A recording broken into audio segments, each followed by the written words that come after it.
सिंह और आप देख रहे हैं खबरदार। आज राजस्थान से लेकर कश्मीर तक तमाम खबरें हैं, लेकिन सबसे पहले खबरों को खबरदार की लेंस से देख लेते हैं और उसके बाद हम विश्लेषण की शुरुआत करेंगे, और वो भी बिना किसी ब्रेक के। सबसे बड़ी खबर जो आज की रही वो राजस्थान से ही जुड़ी रही, क्योंकि इतने दिनों से जो उठापटक चल रही है उसका कोई निष्कर्ष अभी तक निकला तो नहीं है, लेकिन राजस्थान की राजनीति का नॉकआउट मैच, ये मैच अशोक गहलोत और सचिन पायलट के बीच चल रहा है। दोनों ही योद्धा एक दूसरे को सत्ता की रिंग से बाहर फेंकने में जुटे हुए हैं। आज गहलोत और पायलट की लड़ाई राजभवन में लड़ी गई।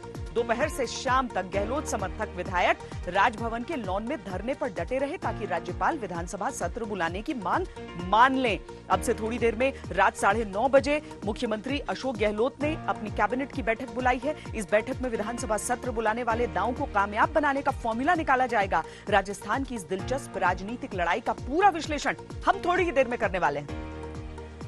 अनुच्छेद 370 हटने के बाद कश्मीर कितना बदला है, अब यह सवाल पूरे देश में चर्चा का विषय बन रहा है, क्योंकि अब इस बड़े फैसले का 1 साल 5 अगस्त को पूरा होने वाला है। अब बीजेपी 28 जुलाई से 3 अगस्त तक पूरे भारत में एक भारत एकात्म भारत अभियान चलाएगी। इसमें यह बताने की कोशिश होगी कि यह फैसला कितना क्रांतिकारी था। अनुच्छेद 370 हटने के बाद कश्मीर में क्या बदलाव आए, इस पर जम्मू कश्मीर के लेफ्टिनेंट गवर्नर गिरीश चंद्र मुर्मू ने आज तक से एक्सक्लूसिव बातचीत की है। कश्मीर के मौजूदा हालात और फ्यूचर प्लान को समझने के लिए यह रिपोर्ट आपको देखनी चाहिए। इसके अलावा आज खबरदार में चीन से जुड़ी कुछ और बड़ी खबरें हैं। चीन ने पेंगोंग त्सो के किनारे फिंगर 4 और फिंगर 8 के बीच भारत की जमीन पर लंबे समय तक कब्जा करने की तैयारी कर ली है। चीन के अस्पताल, उसकी तोपें, मोबाइल टावर, रॉकेट लॉन्चर, 10 से 20 हजार हथियारबंद चीनी सैनिक, ये सारा साजो सामान पेंगोंग त्सो पर दिख रहा है, और इससे पता चलता है कि चीनी सेना इस क्षेत्र से पीछे हटने के बजाय तनाव को लंबा खींचने की रणनीति पर काम कर रही है। हमारे पास बाकायदा तस्वीरें हैं। थोड़ी देर में आज तक की एक्सक्लूसिव रिपोर्ट चीन के षड्यंत्र को बेनकाब कर देगी। चीन की हरकतें देखकर पता चलता है कि वो बहुत दबाव में है।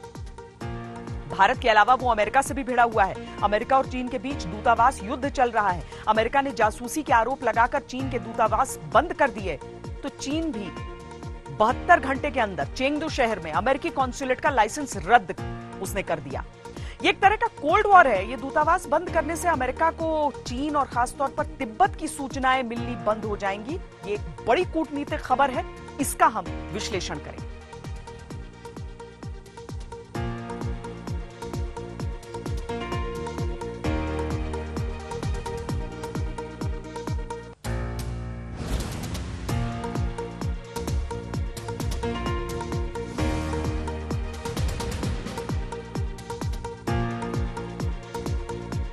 इस बीच आपको बता दें हम कि राजस्थान की तरफ से, राजस्थान में जो कुछ चल रहा है उसे लेकर एक बड़ी खबर है, वो ये कि राज्यपाल कलराज मिश्र ने कहा है कि संविधान से ऊपर कोई भी नहीं है। दरअसल विधानसभा सत्र बुलाने के लिए वहां पर जो कांग्रेस का दांव चला जा रहा है, उस दृष्टिकोण से अगर हम इसे इस समय देखें, जिसके लिए दबाव भी बनाने का प्रयास चल रहा है, लेकिन वहां के राज्यपाल का ये कहना कि संविधान से ऊपर कुछ नहीं, सीधे तौर पर हम समझें तो यह देखना होगा कि यह संकेत किसकी तरफ इस समय नजर आ रहा है।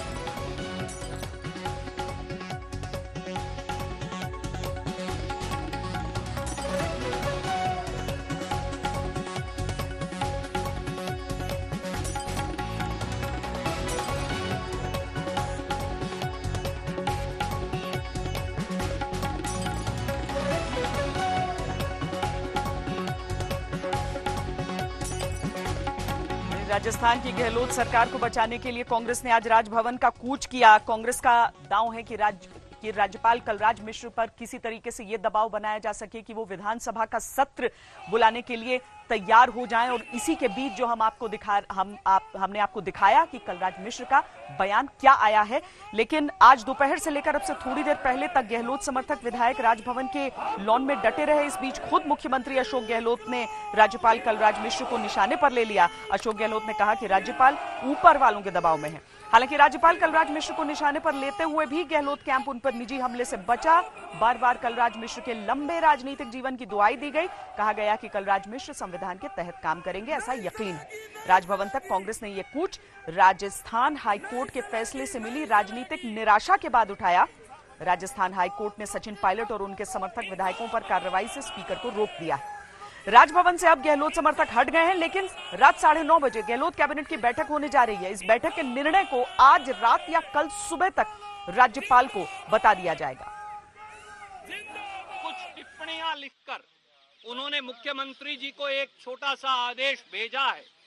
जैसे ही मंत्रिमंडल उन टिप्पणियों का निदान कर देगा तो संविधान की धारा 174 के तहत वो महामहिम राज्यपाल जी वो संविधान की अनुपालना के लिए कर्तव्यबद्ध हैं और अगर कहीं कोई शंका है तो उसका निदान करके मुख्यमंत्री आज ही या कल सुबह तक, आज रात को ही मुख्यमंत्री जी ने मंत्रिमंडल की बैठक बुलाई है लगभग 9:30 बजे। आज ही उसका निदान निकालकर आज ही राज्यपाल जी को भेज देंगे ताकि विधानसभा का सत्र हो। तो इस सब के बीच, यानी ये जो पूरा ड्रामा चल रहा है उसके बीच, कांग्रेस में अशोक गहलोत की तरफ से ये बार बार कहा जा रहा है कि आंकड़े उनके पास पूरे हैं। उसके बावजूद जब हाईकोर्ट की तरफ से कोई फरमान आता है तो उस पर छटपटाहट में गवर्नर तक पर कटाक्ष कर दिया जाता है। जो कुछ ड्रामा चला है, क्या क्या हुआ है राजस्थान में पूरे दिन, और अब वहां की राजनीति कहां पर खड़ी हुई नजर आ रही है, देखिए हमारी इस रिपोर्ट में।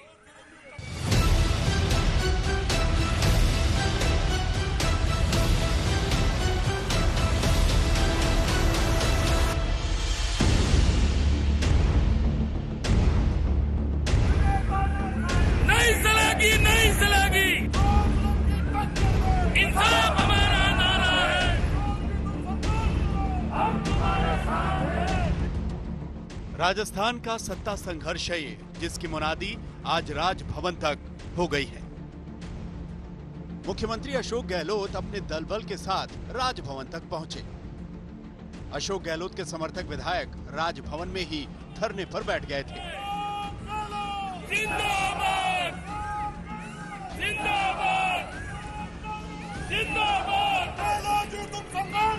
हम तुम्हारे साथ हैं। मांग है कि राज्यपाल कलराज मिश्रा ऊपर वालों के दबाव में ना आए और उनकी मांग के मुताबिक विधानसभा का सत्र बुलाने को राजी हो जाएं। नहीं चलेगी, नहीं चलेगी,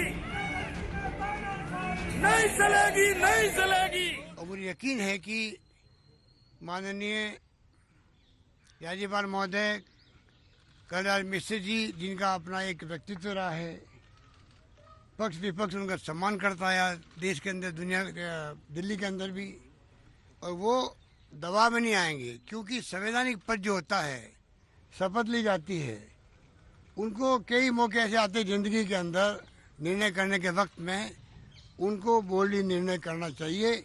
मैं यकीन करता हूं कि वो हमें जल्दी फैसला सुनाएंगे। उसके बाद में हम लोग चाहेंगे कि जल्दी से जल्दी सेशन शुरू हो। राजभवन पर गहलोत समर्थक विधायकों के पहुंचने का घटनाक्रम राजस्थान हाईकोर्ट के फैसले के बाद हुआ है। राजस्थान हाईकोर्ट ने हटाए गए पूर्व डिप्टी सीएम सचिन पायलट और उनके 18 समर्थक कांग्रेस विधायकों को राहत देते हुए स्पीकर सीपी जोशी की अयोग्यता नोटिस पर यथास्थिति बनाए रखने को कहा है। हाईकोर्ट से झटके के बाद मुख्यमंत्री अशोक गहलोत ने विधानसभा सत्र बुलाने की मांग रख दी। विधानसभा सत्र में पायलट और उनके समर्थकों पर पार्टी व्हिप का दांव चलना आसान होता, लेकिन कोर्ट के फैसले के बाद दोपहर में जब गहलोत राज्यपाल से मिले तो उनकी दाल गलती नजर नहीं आई। आपका संवैधानिक पद है, शपथ ली हुई है, अपनी अंतरात्मा के आधार पर शपथ की जो भावना होती है उसका आधार बना के फैसला करें, वरना फिर हो सकता है कि पूरी प्रदेश की जनता अगर राजभवन को घेरने के लिए आ गई तो हमारी जिम्मेदारी नहीं होगी। अब पूरी कांग्रेस राज्यपाल से संवैधानिक दायित्व का पालन करने की दलील रख रही है, लेकिन सूत्रों के मुताबिक राजभवन से उन्हें कहा गया है कि कोरोना फैला है, लिहाजा विधानसभा सत्र बुलाने का फैसला सोच समझकर लेना पड़ेगा। राज्यपाल की ओर से ये दलील भी दी गई है कि मामला सुप्रीम कोर्ट में पहुंच चुका है, जिस पर सोमवार को फैसला आ सकता है। ऐसे में संवैधानिक संस्थाओं का टकराव नहीं होना चाहिए। इस बीच कोरोना फैलने की वजह से विधानसभा सत्र बुलाने की अड़चन होने की सुगबुगाहट होने पर कांग्रेस ने विधायकों के कोरोना टेस्ट का दांव भी चल दिया है। मीडिया के जरिए जैसे हमें मालूम पड़ा है कि महामहिम राज्यपाल महोदय ने कहा है कि कोरोना के चलते हुए विधानसभा का सत्र नहीं बुलाया जा सकता। अगर ये सच है तो हम 200 के 200 विधायकों का कोरोना टेस्ट करने के लिए तैयार हैं। राजस्थान के स्वास्थ्य मंत्री रघु शर्मा ने कहा कि अगर कोरोना का संकट है तो सारे विधायकों का कोरोना टेस्ट करवाने के लिए हम तैयार हैं। अभी 4 महीने पहले मध्य प्रदेश में सरकार गंवाने वाली कांग्रेस राजस्थान में तरकश का कोई भी तीर छोड़ने से परहेज नहीं कर रही है। अभी तक तो राजभवन में ही गहलोत कैंप लड़ाई लड़ रहा है, लेकिन कांग्रेस के सूत्र इस बात से भी इनकार नहीं कर रहे कि अगर जरूरत पड़ी तो राष्ट्रपति की चौखट तक पहुंचने का दांव चला जा सकता है। इसके साथ ही कांग्रेस की एक रणनीति जनता दरबार लगाकर सड़क पर उतरने की भी है। कोर्ट से निराशा हाथ लगी तो कांग्रेस पार्टी गवर्नर के दरबार में अर्जी लेकर पहुंच गई। राजस्थान के सियासी रण को जीतने के लिए पार्टी ने एड़ी चोटी का जोर लगा दिया है। राजभवन में अर्जी खारिज हुई तो राष्ट्रपति भवन तक जाने के लिए तैयार है, लेकिन सवाल वही, क्या तब तक अपने कुनबे को एकजुट रख पाएगी Congress party? Camera person Ajay Thakur और शरद कुमार के साथ मौसमी सिंह, जयपुर आज तक। अशोक गहलोत एड़ी चोटी का जोर लगा रहे हैं कि वहां पर सरकार बची रहे। आंकड़ों की बात बार बार कही जा रही है, लेकिन उसके बावजूद हर एक पैंतरा आजमाया जा रहा है। राजभवन के सामने अभी तक जो चल रहा था वो तो खत्म हो गया है, लेकिन वहां से उठते उठते विधायकों और मंत्रियों से बातचीत की हमारी सहयोगी मौसमी सिंह ने, ताकि ये जाने कि उनके तेवर कैसे हैं। और उन्होंने बिल्कुल कॉन्फिडेंस है और कितनी भी ये कोशिश कर रहे हैं, कांग्रेस एकजुट है, विधायक सब एकजुट हैं और जीत आखिर हमारी होगी। जी, तो राजभवन में धरने के बाद तमाम विधायक सर, क्या आपको कुछ आश्वासन मिला है? गवर्नर साहब से बताया जा रहा है 9:30 बजे फिर बैठक है। हमको आश्वासन संविधान से मिला हुआ है। संविधान के अंदर जो भी प्रावधान है उसके अनुसार ही इस देश के अंदर फैसले होंगे। संविधान से बड़ा कोई आश्वासन इस देश के अंदर नहीं। कितनी संख्या है सर? बहुमत है आप लोग के पास? ये संख्या हमारे पास पर्याप्त है। बहुमत है इसलिए तो फ्लोर टेस्ट के लिए भी हम जाने के लिए तैयार है। तो गवर्नर साहब ने कुछ आश्वासन दिया है, कब बुलाएंगे असेंबली सेशन या कुछ जवाब मिला? आप लोग निकल रहे हैं अब यहाँ से? नहीं, जवाब तो असेंबली सेशन जब बुलाएंगे वही अपने आप में जवाब होगा। पर अभी तक कुछ उसके बारे में बोला अभी तक कोई फैसला नहीं हुआ है, कब बुलाएंगे इस बारे में फैसला नहीं हुआ है। पर आप लोग अड़े हुए इस बात के लिए कि बहुमत? अड़े हुए नहीं है, हम गांधी के अनुयायी हैं, हम संविधान पर विश्वास रखने वाले हैं, नेहरू के अनुयायी। जी, तो यहाँ पे विधायकों का तमाम दल जो है बाहर निकल रहा है और विधायकों का तांता है। गाड़ियां सब खड़ी हुई हैं, आप देखिए कि ये गाड़ियां जो है लगातार लगी हुई हैं और तमाम विधायक जो है वो गवर्नर हाउस से आप बाहर की ओर निकल रहे हैं। अरे आवाज रोगलर कहीं भी गयो, सर क्या बहुमत को लेकर क्या आप लोग आश्वस्त है? सर क्या विधायक क्यों धरना दे रहे थे? पूर्ण रूप से आश्वस्त हैं। हमारे पास पूरा बहुमत है, 103 विधायक पूरे गिनती के हैं। यही बात हम बताने के लिए माननीय राज्यपाल महोदय के पास गए। तो कुछ राज्यपाल साहब ने कुछ बोला? आपकी अर्जी मंजूर हुई कि नहीं मंजूर हुई? उन्होंने ये कहा है कि जो आपने कैबिनेट मीटिंग की थी उस संदर्भ में हमने 2-3 क्वारी की है, उन क्वारियों का आप जवाब दे दो, उसके बाद मैं डिसीजन दे दूंगा, फैसला लेंगे। हाँ। पर आप लोग जो है एकजुट है, पूरे एक संख्या बल है आप लोग के पास की टेंशन है आप लोग को? कोई टेंशन नहीं, अभी आपने देखा नहीं 103 पूरे थे हम। गवर्नर हाउस से निकलता गहलोत के मंत्री और विधायकों का काफिला, लॉन में पहले स्नैक पार्टी, उसके बाद धरना और उसके बाद ये चुनौती कि राजस्थान में गहलोत सरकार का बहुमत है, टस से मस गहलोत और उनकी टीम नहीं होगी। और दूसरी तरफ 9:30 बजे कैबिनेट भी बुला ली है अशोक गहलोत ने। कुल मिला के अब गवर्नर के दरबार में जो पूरा सियासी नाटक था वो अभी के लिए खत्म हुआ है, पर देखना ये होगा कि आखिर राजस्थान के रण में ये रणभेरी आखिर कहां तक, कितनी दूर और कहां तक जाती है। कैमरा पर्सन अजय ठाकुर और शरद कुमार के साथ मौसमी सिंह, जयपुर आज तक। दरअसल बार बार ये दावा किया जाता है कि आंकड़े पूरे हैं, उसके बाद समझ नहीं आता कि इतनी पॉलिटिकल पोस्चरिंग, इतनी पैंतरेबाजी क्यों की जा रही है। वैसे 9:30 बजे एक मीटिंग भी होनी है। शरद कुमार हमारे संवाददाता सीधे जयपुर से हमारे साथ जुड़ रहे हैं। शरद, क्या होने वाला है 9:30 बजे?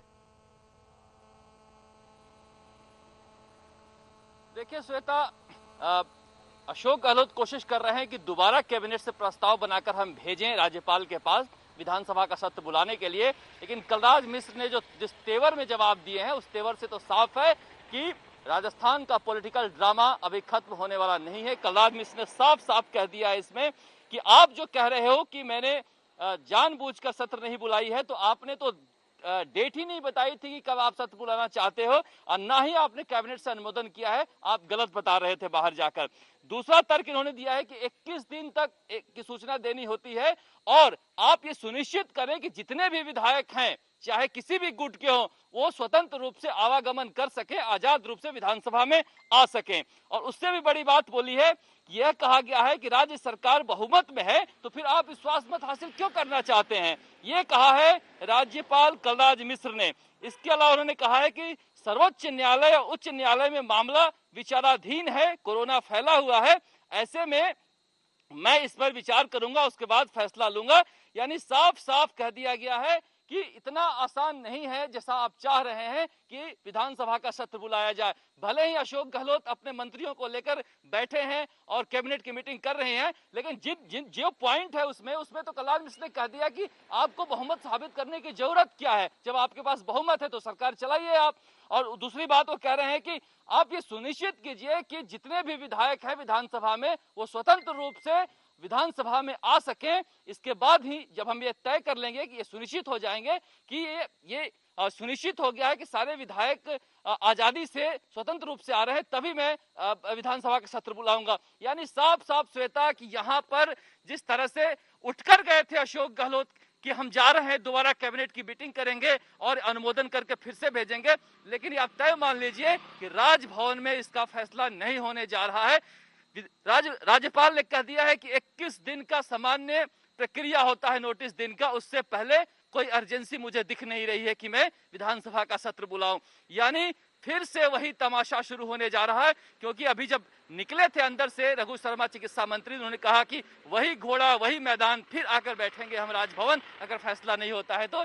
यानी विधानसभा के बाहर, सुप्रीम कोर्ट के बाहर अब सड़क पर भी संग्राम होगा। साफ साफ ये राज्यपाल ने जिस तेवर में जवाब दिया है, अशोक गहलोत को समझ लेना चाहिए कि किसी भी सूरत में यहाँ पर जो एक धड़ा है, जिसे आप सचिन पायलट का गुट कह लो या बीजेपी का गुट कह लो, राज्यपाल का कहीं न कहीं सहानुभूति है उनके साथ।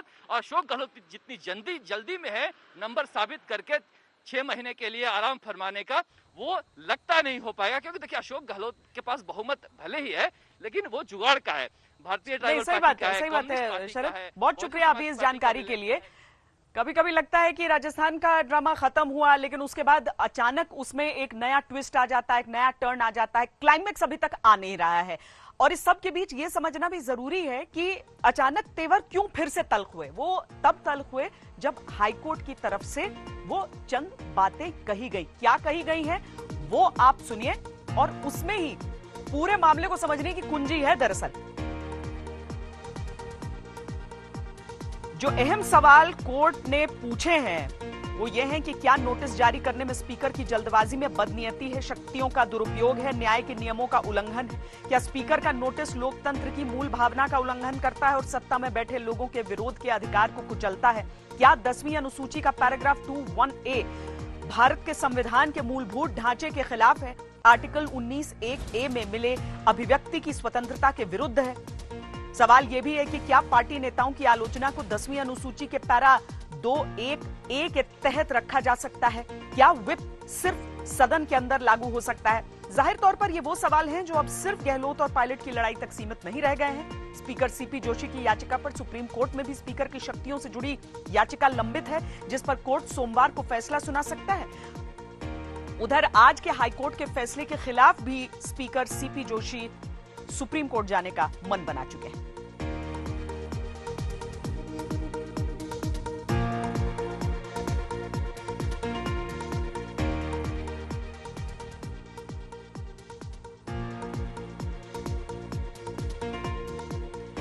अब हम राजस्थान के मामले को वहीं पर छोड़कर, जब तक उसका निपटारा नहीं हो रहा है तब तक जरा कश्मीर का हाल भी ले लेते हैं, क्योंकि धारा 370 हटाना कितना सही फैसला था, कितना गलत फैसला था, इसे लेकर चर्चा बहुत है।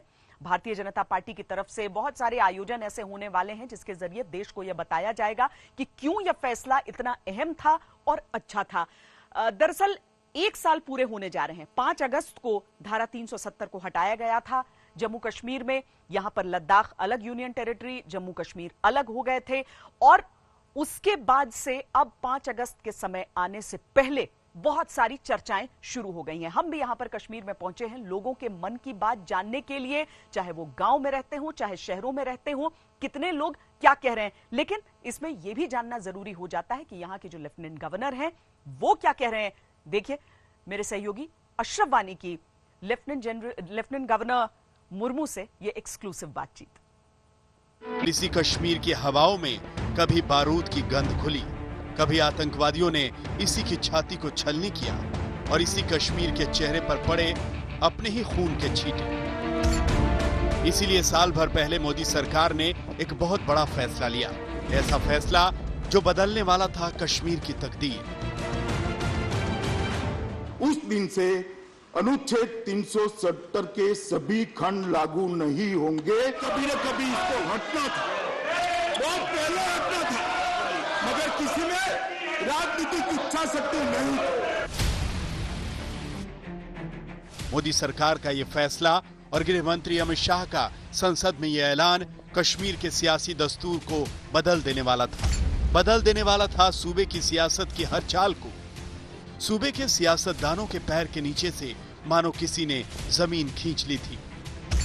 कश्मीर अब केंद्र शासित प्रदेश होगा। इस एक वाक्य ने कश्मीर की आबो हवा को बदल कर रख दिया था। पूरा कश्मीर बंद कर दिया गया था।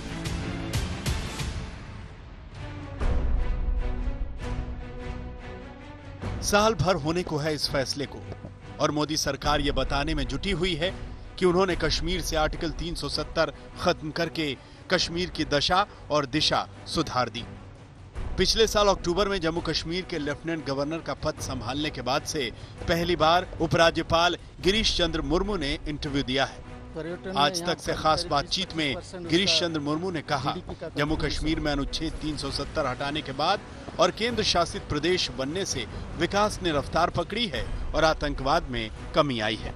सारे काम जिस तरह का आशा रखा गया था उसी तरह काम हो रहा है। यहाँ ग्राउंड लेवल में खास काम था। यहाँ जिस प्रकार का विकास का कामों का तेजी लाना था उसमें काफ़ी तेजी आई है। राष्ट्रपति शासन से पहले सिर्फ 27% ही काम हुआ था, अभी उसका खर्चा 50% हो गया है। 7 प्रोजेक्ट पूरा हुआ था, अभी लगभग 17 प्रोजेक्ट पूरा हुआ और बाकी काम भी शुरू हो गया। जम्मू कश्मीर में मिलिटेंसी और टेररिस्ट का एक्टिविटीज बहुत पहले से और बहुत ज़्यादा भी था, लेकिन उसके तुलना में ये कुछ भी नहीं है। इस बार आप देख सकते हैं कि यहाँ बहुत प्रमाण में शांति है और जो मुठभेड़ देख रहे हैं ये एक प्रकार का आप देख सकते हैं कि बहुत लिमिटेड एरिया में हो रहा है और बहुत ज़्यादा इसमें कुछ रिक्रूटमेंट भी आजकल हो नहीं रहा है। इसका मतलब है पब्लिक इस ये से निर्णय से खुश है और वो अभी अपना तरक्की अपना विकास ये देखना चाहते हैं। और जैसे बच्चों की बात की है, इसके लिए हमने यूनिवर्सिटी वगैरह में हाई स्पीड ब्रॉडबैंड के लिए व्यवस्था किया था। बच्चों के लिए स्टडी मटेरियल पेन ड्राइव या सीडी में देने के लिए भी किया था। वर्चुअल क्लासेस भी कुछ जगह में हम लोगों ने चालू किया था जिसमें इस तरह का डेडिकेटेड सुविधा चैनल का सुविधा हो। आर्टिकल 370 खत्म होने के 1 साल पूरे होने पर बीजेपी 28 जुलाई से 3 अगस्त तक पूरे भारत में एक भारत एकात्म भारत अभियान चलाएगी। ये बताने की कोशिश होगी कि मोदी सरकार का ये फैसला कितना क्रांतिकारी था। 5 अगस्त 2020 को इस फैसले के हुए लगभग 1 साल हो जाएगा और इस साल को मनाने के लिए, इस खुशी को मनाने के लिए भारतीय जनता पार्टी जम्मू कश्मीर इसको एक पर्व के रूप में मना रही है और ये एक पखवाड़ा रहेगा। पखवाड़ा 5 अगस्त 2020 को शुरू होकर 20 अगस्त 2020 तक चलेगा। अनुच्छेद 370 हटने के बाद कश्मीर में आतंकवादियों का बड़े पैमाने पर सफाया हुआ है। सुरक्षा बलों ने 170 आतंकवादियों को मारा है। कोई बड़ा आतंकवादी हमला नहीं हुआ। आतंकवाद की आग में झोंकने के लिए युवाओं की जो भर्ती और ट्रेनिंग होती थी उसमें भी बहुत कमी आई है। पत्थरबाजी की घटनाएं भी कम हो गई हैं। अलगाववादियों के लिए ये दौर अच्छा नहीं रहा है। आगे भी आतंकवादियों को कोई डिस्काउंट नहीं मिलने वाला। सुरक्षा बल पूरी तरह मुस्तैद हैं।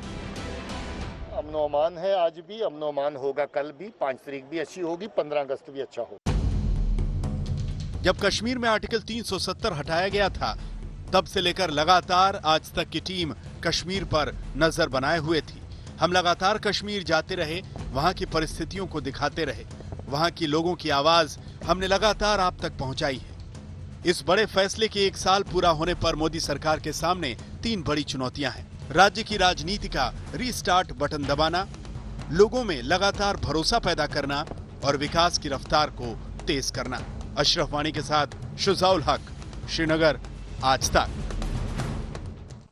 हालांकि लोगों के लिए यहाँ पर इस समय दिक्कत एक थोड़ी सी ये हो गई है कि पहले तो 370 को हटाया गया, जिसकी वजह से एक लॉकडाउन रहा कश्मीर में, और उसके बाद कोरोना के कारण जो लॉकडाउन रहा, तो बच्चों को बड़ी चिंताएं रहती हैं कि किस तरीके से उनकी पढ़ाई होगी और किस तरीके से आगे बढ़ेगी उनकी जिंदगी। खासकर जो पर्यटन के इलाके हैं, वहां पर किस तरीके से अर्थव्यवस्था संभल सकती है, उनकी आर्थिक हालत संभल सकती है, इसे लेकर परेशान है और उम्मीद कर रहे हैं सरकार उस बाबत भी कोई कदम उठाएगी जब एनिवर्सरी होगी कम से कम धारा 370 को हटने की। बहरहाल अब बात चीन की करते हैं, चीन के षड्यंत्र की करते हैं और आपको यह बताते हैं कि चीन भले ही कुछ कहता हो लेकिन करता कुछ है। बातचीत उससे लगातार चल रही है, एक और दौर की बातचीत, और अलग अलग स्तर की, अलग अलग जगहों पर, अलग अलग मोर्चों पर, अलग अलग व्यक्तियों के बीच बातचीत होती है। चीन कहता एक ही बात है कि हम पीछे हट रहे हैं, लेकिन असलियत सैटेलाइट की तस्वीरें बयां कर देती हैं। हमारे पास कुछ एक्सक्लूसिव सैटेलाइट तस्वीरें हैं जिसमें यह पता चलता है कि पेंगोंग सो के फिंगर 4 और फिंगर 8 के बीच चीन ने कुछ ऐसे निर्माण कर रखे हैं कि आपको हैरानी होगी। मसलन अस्पताल है वहां पर, मसलन मोबाइल टावर वहां पर लगाकर चीन ने रखा हुआ है। उसने आर्टिलरी वहां पर तैनात की है, सैनिक पूरे साजो सामान के साथ वहां पर है। लेकिन भारत भी न तो उस पर विश्वास कर रहा है, बातचीत जरूर कर रहा है, लेकिन विश्वास करने के लिए बिल्कुल राजी नहीं है। इसलिए भारत की तैनाती भी पूरी तरीके से वहां पर दुरुस्त है।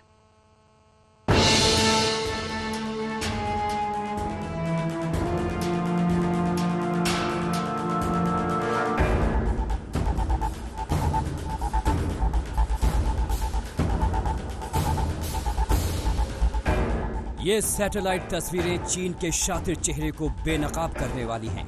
ये तस्वीरें बताती हैं कि चीन ने सरहद पर कितनी भयानक और खूंखार साजिश रची हुई है। ये सैटेलाइट तस्वीरें फिंगर 4 और फिंगर 8 के बीच की हैं। ये तस्वीरें बताती हैं कि चीन किस तरह लद्दाख सीमा पर धीरे धीरे कब्जा करने की रणनीति तैयार कर रहा है। हालांकि चीन ऐसी हरकतें 1998 से ही कर रहा है, मगर अब उसकी साजिशों के सबूत आने लगे हैं। चीन पर कब्जा करने की कैसी भयानक सनक सवार है, उसकी पड़ताल हमने की है। आज तक के पास जो एक्सक्लूसिव सैटेलाइट तस्वीरें हैं, वो बताती हैं कि चीन ने 3 artillery gun position, 1 air defence system, 1 छोटा अस्पताल और इंजीनियरिंग टुकड़ी तैनात कर रखी है। स्पंगुर सो क्षेत्र में कुछ टेंट भी देखे गए हैं। इस पूरे इलाके में 10 से 20 हजार हथियारबंद चीनी सैनिक मौजूद हैं। इतना ही नहीं, चीन ने रिमुथांग बेस पर पीएलए ग्राउंड फोर्स के लिए एक हवाई अड्डा बनाया है और गुजरते वक्त के साथ चीन यहाँ गतिविधियां बढ़ाता जा रहा है। अगर पैंगोंग 8 की सैटेलाइट तस्वीरों पर नजर दौड़ाइए तो यहाँ चीनी सिग्नल्स और इंजीनियर्स की मौजूदगी दिखती है। यहाँ पर एडवांस ट्रेसिंग स्टेशन बनाया गया है। माना जा रहा है कि यहाँ पर एक हेडक्वार्टर भी है। यहाँ मल्टी बैरल रॉकेट लॉन्चर भी दिखा है। पैंगोंग सो फिंगर 8 में जो एडवांस ट्रेसिंग स्टेशन दिख रहा है, इसमें एम्बुलेंस और स्टाफ के टेंट दिख रहे हैं। फिंगर 8 में ही पहले से बनाए गए स्टोर देखे गए। सैटेलाइट तस्वीरों में दिख रहा है कि यहीं पर असेंबली लाइन है और स्टोर्स हैं। चीन की फौज ने पेंगोंग सो के इलाके में स्थायी तौर पे रहने की तैयारी कर रखी है। चीनी सेना घर वापसी के लिए बिल्कुल ही तैयार नहीं है और वो प्री अप्रैल पोजीशन भी अख्तियार करने के लिए तैयार नहीं है। अपने आप को जमीन पर और पेंगोंग सो के पानी में भी वो मजबूत बना रही है। इसके लिए चीन ने स्थायी तौर के इंफ्रास्ट्रक्चर फिंगर 4 से लेकर फिंगर 8 तक और उसके आगे तक भी बना रखे हैं। ये headquarter, arty positions, air defence और छोटा सा अस्पताल इस तरह के इंफ्रास्ट्रक्चर बना रखे हैं। पैंगोंग सो फिंगर 6 की सैटेलाइट तस्वीरों पर अगर गौर करें तो पाएंगे कि यहाँ चीनी सैनिकों की पोस्ट पर रडार, सोलर पैनल्स, संचार व्यवस्था, नए टेंट और पुरानी पोस्ट दिख रही हैं। यहाँ पर 8 नावें भी देखी गई हैं। फिंगर 6 में चीन ने तोपखाने बना रखे हैं। देखिए, यहाँ कमांड पोस्ट है और यहाँ तोपखाने। फिंगर 5 पर चीनी सेना साजिश से बाज नहीं आ रही है। यहाँ चीनी सेना ने बड़े पैमाने पर टेंट लगा रखे हैं। चीन का इरादा बड़ी आसानी से समझा जा सकता है।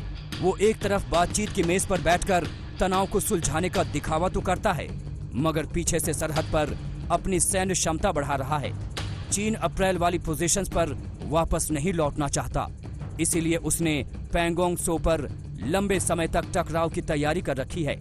हालांकि भारत भी शांत नहीं बैठा है। भारत ने सर्द मौसम की तैयारी अभी से करनी शुरू कर दी है।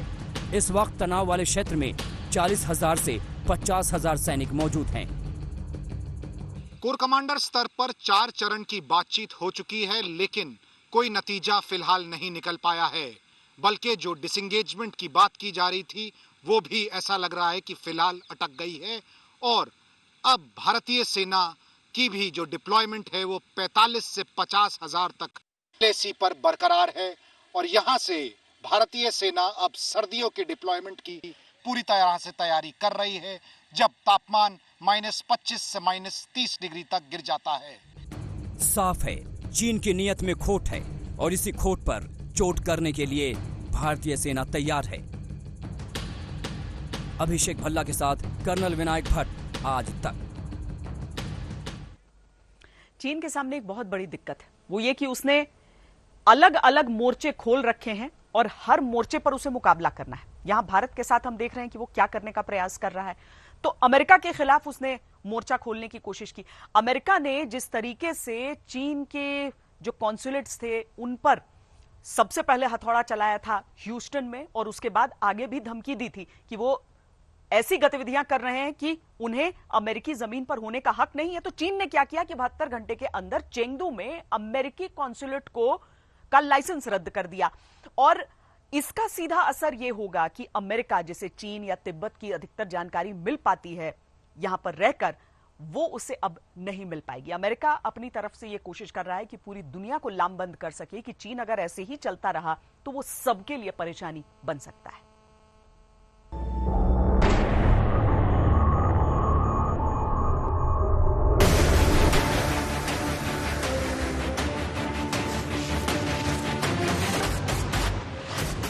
अमेरिका और चीन के बीच हर रोज गुस्से के ज्वालामुखी फूट रहे हैं। अमेरिका चीन को किसी भी कीमत पर, किसी भी तरीके से सजा देना चाहता है, क्योंकि उसने चीन के रूप में दुनिया के लिए एक उभरते हुए खतरे को देख लिया है। लेकिन चीन भी सुपर पावर बनने का ख्वाब लिए अमेरिका से टकरा रहा है।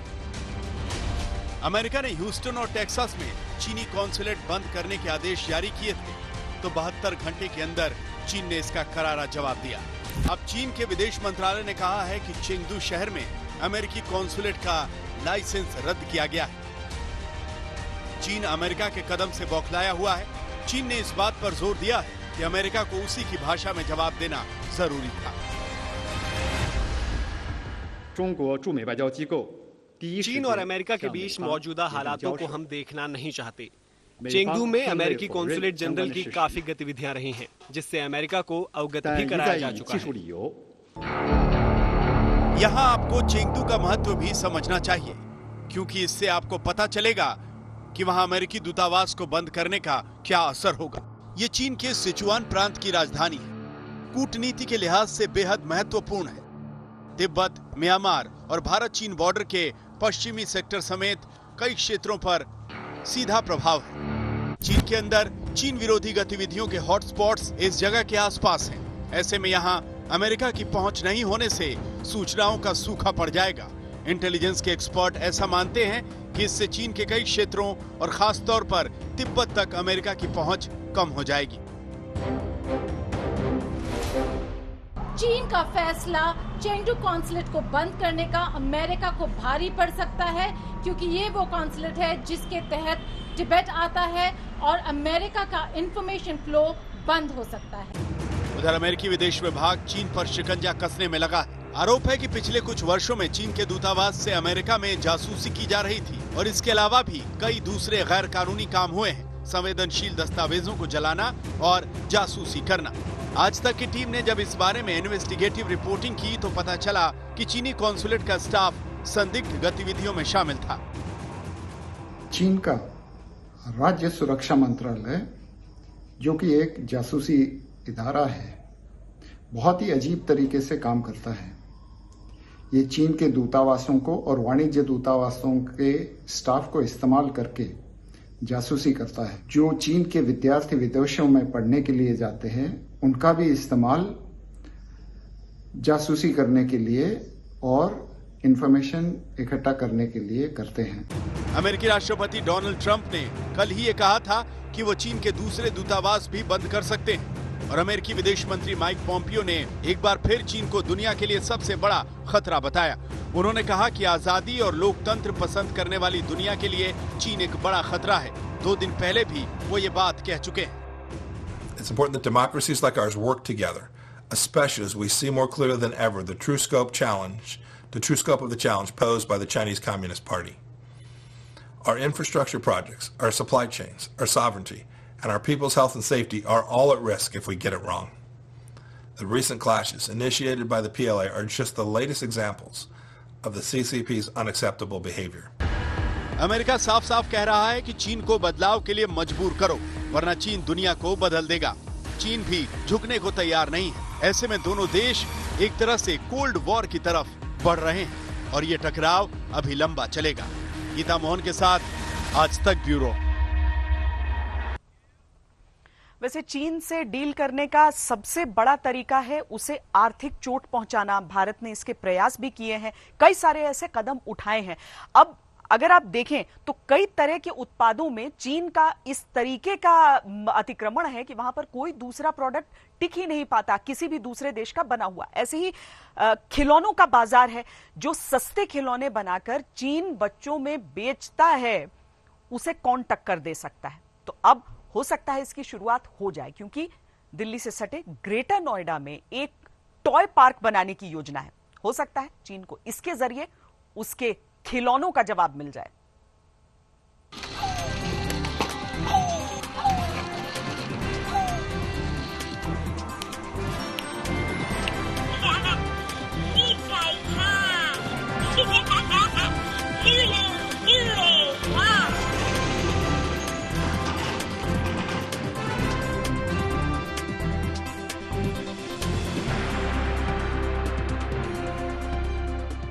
मेड इन चाइना खिलौनों की भारत के बाजारों में भरमार रही है। सस्ते और ट्रेंडी चीनी खिलौनों के आगे न मेड इन अमेरिका टिक रहा है, न मेड इन कोरिया।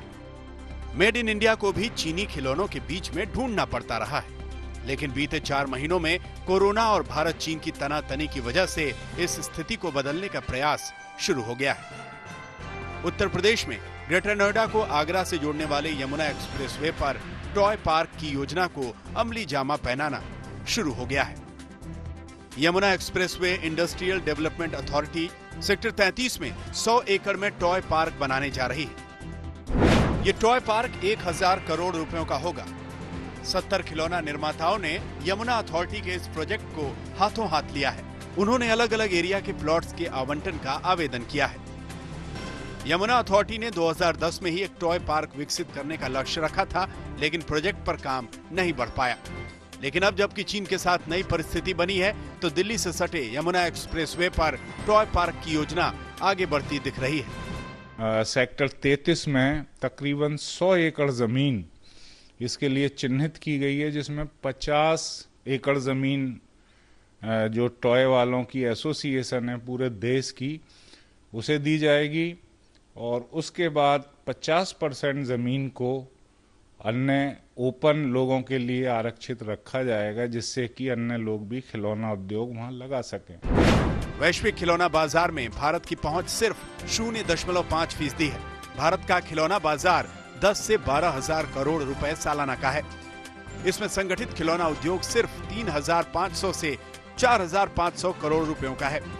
इनमें भारत में बने खिलौने सिर्फ 12 से 13% हैं। असंगठित खिलौना उद्योग भारत के बाजार में धमक रखता है, जिसमें 90% खिलौने चीनी हैं। लेकिन ये स्थिति जल्द ही बदल सकती है, क्योंकि भारत सरकार ने खिलौनों पर इंपोर्ट ड्यूटी 200% बढ़ा दी है। इसके साथ ही सितंबर से गुणवत्ता मानकों के नए नियम लागू होने जा रहे हैं। भारतीय खिलौना निर्माताओं के पास इससे चीनी खिलौनों का मुकाबला करने की क्षमता आ सकती है।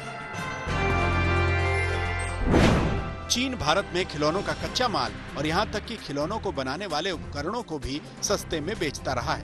खिलौनों के कई पार्ट्स भी चीन से आते रहे हैं। चीन भारतीय बाजारों में खिलौने बेचने का धंधा करते करते भारत की अखंडता के साथ खेलने के इरादे से उतरा है, लेकिन आत्मनिर्भर भारत से उसे चुनौती मिलेगी। दिल्ली से तंसीम हैदर के साथ आज तक ब्यूरो। और चीन के खिलौनों की क्वालिटी बहुत खराब होती है। वो कुछ ऐसे मटेरियल भी इस्तेमाल करता है जो काफी जहरीले हो सकते हैं छोटे बच्चों के लिए। फिर भी जिस तरह से उसने अपने खिलौनों से दुनिया के बाजार को खिलौना बना दिया है, उसके आंकड़े भी हम आपको दिखाते हैं, क्योंकि उनके जरिए समझ में आएगा कि चीन किस तरीके से यहां पर अगर उसे आर्थिक चोट पहुंचाई जाए तो क्या हो सकता है। 2019 में दुनिया में चीन का खिलौना बाजार 1,12,000 करोड़ रुपए की कीमत का था। चीनी खिलौना बाजार 2025 तक 2,04,000 करोड़ होने का अनुमान है। पारंपरिक से लेकर इलेक्ट्रॉनिक खिलौना बाजार में चीनी कब्जा है और इस कब्जे का एक ही जवाब है, तेजी से इस दिशा में प्रयास करना। शांति से बैठकर कुछ नहीं होगा। भारत को एक बड़ी प्रोडक्शन और मैन्युफैक्चरिंग पावर बनना होगा।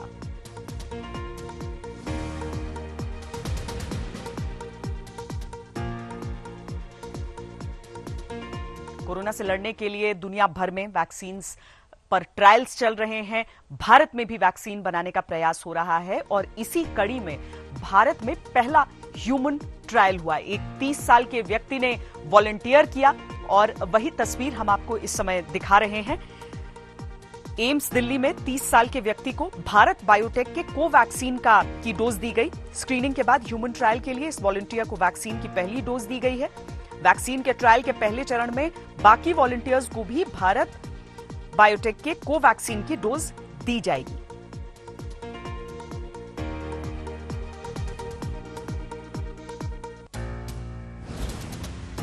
अब तोते की कहानी आपको सुनाते हैं। आप सोचेंगे तोता मैनी की कहानी तो आपने खूब सुनी है, बहुत तरीके की कहानियां तोते से जुड़ी हुई निकली हैं, लेकिन आज जो कहानी हम आपको सुनाने जा रहे हैं वो सिर्फ कहानी नहीं है, वो असलियत है। ये खबर है मंदसौर की, जहां पर एक तोते की वजह से झगड़ा निपट गया। अब देखिए, पिंजरे में इस तोते को लाया गया, थानेदार के हाथ में ये जो तोता बैठा है, इसकी पूरी कहानी को समझिए। इसी तोते को लेकर मंदसौर में दो परिवारों के बीच जंग हो गई। दोनों परिवार तोते को अपना बता रहे थे और इस पर मालिकाना हक जता रहे थे। विवाद इतना बढ़ा कि दोनों परिवारों के बीच बात मारपीट तक पहुंच गई। मामला थाने पहुंचा। एक परिवार ने दावा किया कि उनका तोता पिंजरे से उड़ गया और ये वही तोता है। दूसरे परिवार ने दावा किया कि तोता उन्हें छत पर मिला है और उन्हीं की छत पर मिला है, इसीलिए तोते पर उनका हक है। मामला बड़ा पेचीदा हो गया। थानेदार को समझ नहीं आया कि अब क्या करे। थानेदार ने समझदारी दिखाई और तोते को थाने में हाजिर करने का हुक्म सुनाया। तोता थाने लाया गया और फिर पिंजरा खोला गया। मालिक के हाथ में जैसे ही तोता दिया गया, इस पूरे मामले का फैसला हो गया। 12,87,945 ये आंकड़ा है भारत में कोरोना संक्रमितों का, और ठीक होने वाले हालांकि 8 लाख से अधिक हैं। लेकिन ये भी अच्छी खबर कि भारत में ह्यूमन ट्रायल्स भी शुरू हो गए हैं कोरोना वैक्सीन के। अभी के लिए इतना ही। देश और दुनिया की बाकी खबरों के लिए आप देखते रहिए आज तक।